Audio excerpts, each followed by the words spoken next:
Hi there and welcome to the EWC. Today we are finally going to take a look at one of the best value watches that I have ever seen before, the Pagani design Submariner Hulk. This watch offers a whole lot on its spec sheet, but does it really deliver all that it says it does? I've worn this watch around for about 2 weeks now, and I'm glad to say that this watch does deliver on pretty much all of its promises. I can definitely recommend this piece as a great budget homage diver at around $100, and so I definitely recommend all of you to check it out. But of course, let's have a look at the specifications and the watch up close before you make your decision. In this video, I'm going to take a look at all the details of the watch, my thoughts, my opinions, and my final evaluation of what this watch is like so that you can make an informed choice when and if you decide to purchase this Pagani design. Before we proceed though, I know that this watch technically is an homage watch, and that could be an ethical gray area for some people. For me personally, I find that this watch, while it does wear like a Submariner and very much look like a Submariner, it has managed to be its own thing, almost like reinventing how the Submariner's design could be appropriated for the budget market. I'm planning to make an entire video on the pros and cons of homage watches in the future, so if you'd like to learn more about my views on homage watches, stay tuned for that. But for now, let's get right into the review.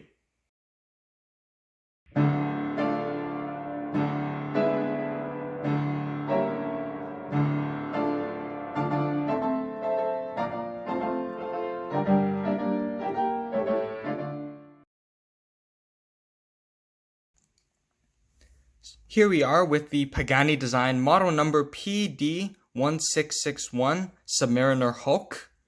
First of all, I suppose it is a bit ironic that I have my Rolex catalog here, but considering the design of this watch, I think it's quite fitting.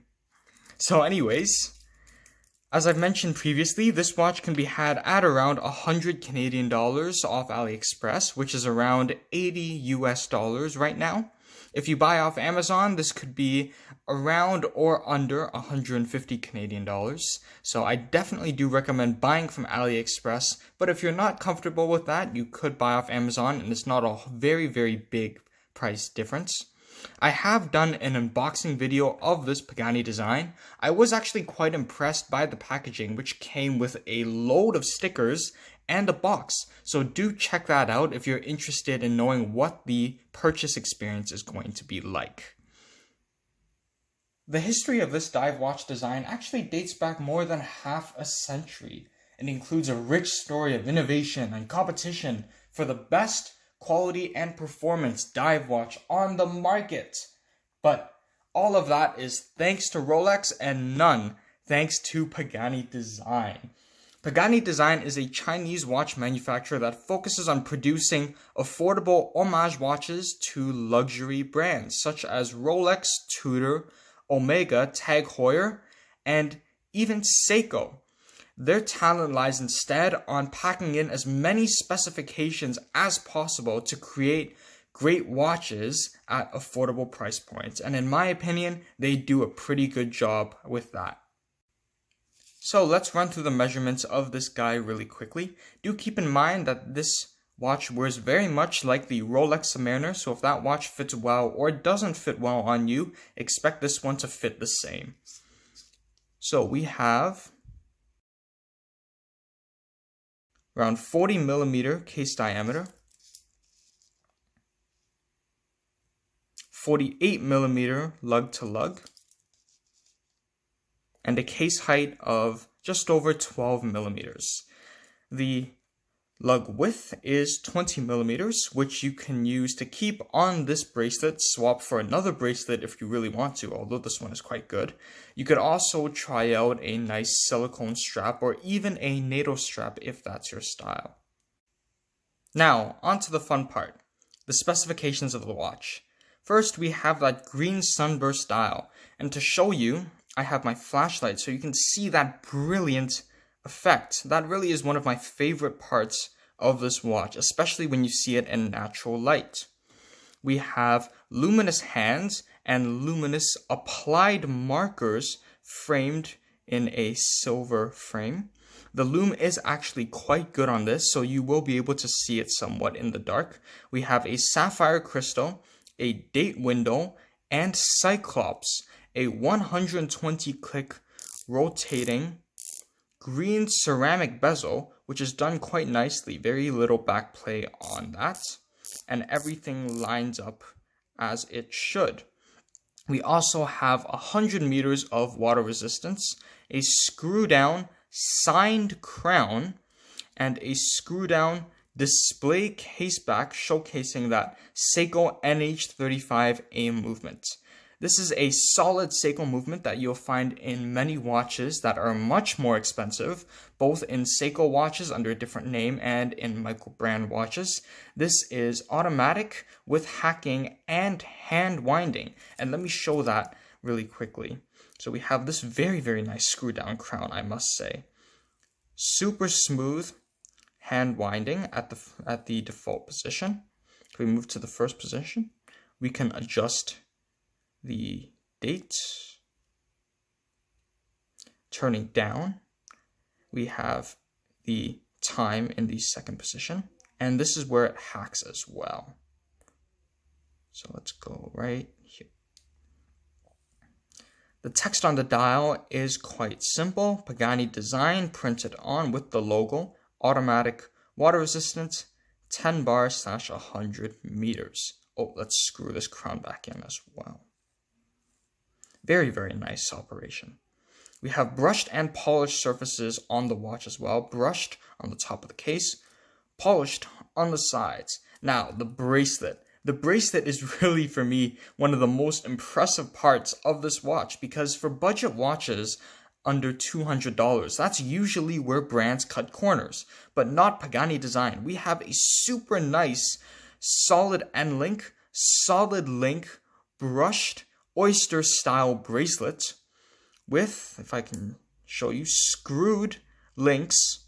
We have a polished side as well, and a Rolex style clasp with the security. It's signed as well, Pagani design. There is also an easy link system, but it's actually quite stiff. So if I can show you right now, yep, there we go. It's not the best, and it's very, very stiff to pull out and to put back in, but it really doesn't affect the wear of the bracelet. So it's an interesting addition to have, but not necessarily the most practical. This really is a great watch in terms of specifications all around though. Here's the watch on wrist. As you can see, it wears very nicely, as expected of a Rolex Submariner homage.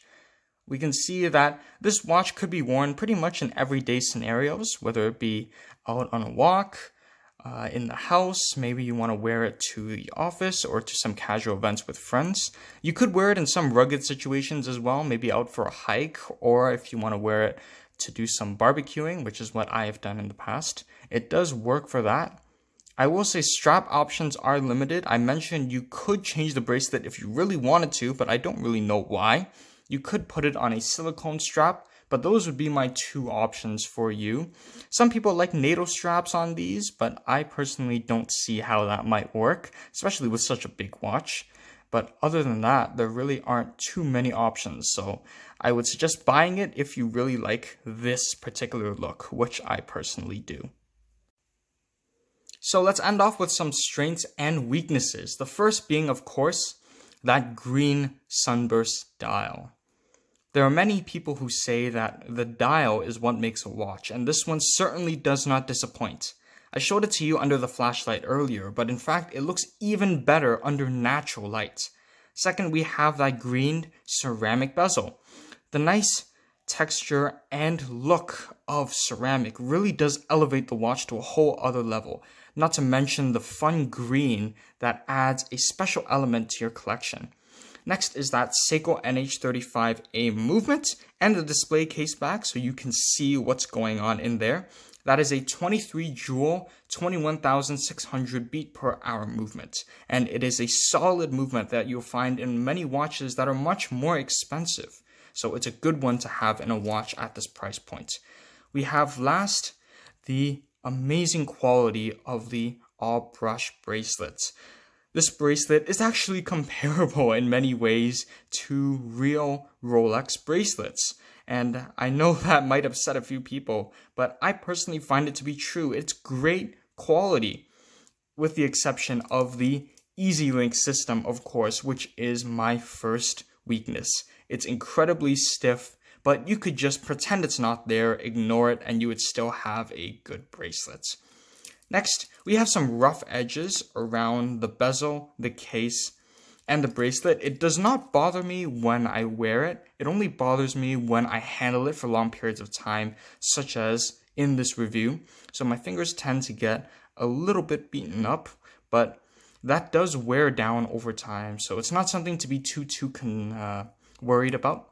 We also have an over magnification of the Cyclops, if you've noticed that. The date is actually very big, which would in theory be good, but because of that over magnification, there's some distortion from the frame of the Cyclops, which results in the date not being as legible as I would like.